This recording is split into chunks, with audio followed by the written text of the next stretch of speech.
લક્ષ્ય ન્યૂઝ, એક નજર, એક લક્ષ્ય. અલ્હાબાદ કોર્ટના ચુકાદા બાદ ગુજરાત કોંગ્રેસ સેવાદળના અધ્યક્ષ પ્રગતિ આહિરનું નિવેદન. સુરેન્દ્રનગર ખાતે સેવાદળની બેઠક દરમિયાન આપ્યું નિવેદન. 11 વર્ષની દીકરી સાથે બનેલ ઘટનાના આપેલ ચુકાદાથી ગુનેગારોને મળશે પ્રોત્સાહન. સેવાદળ અધ્યક્ષ પ્રગતિ આહિરનું નિવેદન. દીકરીઓની સલામતી સામે પ્રગતિ આહિરે ઉઠાવ્યા સવાલ. કોર્ટે આ બાબતે ફરી વિચારણા કરે તેવી માંગ સેવાદળના અધ્યક્ષ પ્રગતિ આહિર દ્વારા કરવામાં આવી. મહિલાઓના સુરક્ષા વિશે વિચારણા કરવા પણ સેવાદળ અધ્યક્ષે કરી માંગ. Bureau report Brijesh Trivedi. આજે મને દુઃખ થાય છે એક મહિલા તરીકે કે અલ્હાબાદનો કોર્ટનો જે કાલનો ચુકાદો આવ્યો છે, હું એક મહિલા તરીકે સ્તબ્ધ પણ છું અને વિચારવા માટે મજબૂર થઈ ગઈ છું કે આપણો દેશ છે કઈ દિશામાં જઈ રહ્યો છે.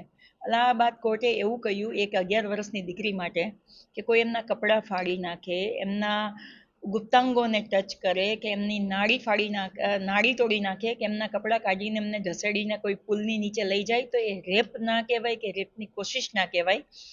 હું કોર્ટને સૌથી સર્વાધિક માનું છું, મને ન્યાય સંહિતા ઉપર પૂર્ણ વિશ્વાસ પણ છે, પણ કોઈ જજ જ્યારે કોઈ આવું લખીને આપે ત્યારે મને રિયલી આશ્ચર્ય થયું કે આનાથી તો ગુનેગારોને બહુ તાકાત મળી જવાની છે. કોઈ દીકરીઓની સલામતી મને નથી દેખાઈ રહી.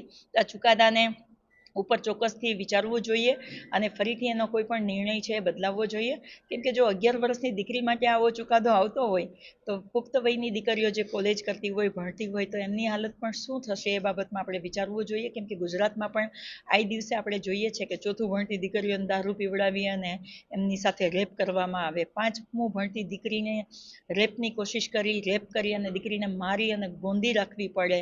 આપણે જસદણનો કેસ ના ભૂલવો જોઈએ. એમાં તો અનેક બનાવો છે આજે ગુજરાતમાં બની રહ્યા છે. મને એવું લાગે છે કે આવા ચુકાદાઓથી ગુનેગારોને બહુ હવા મળી રહી છે ગુનો કરવા માટેની, અને હું એવું માનું છું કે આવા ચુકાદા કદાચ એવું સાબિત કરવા માંગે છે કે દીકરીનો રેપ થઈ જાય, પછી મર્ડર થઈ જાય, યા તો દીકરી સુસાઇડ કરી લે પછી ચુકાદો એનો કોઈ નિયમ લાગુ પડવો જોઈએ.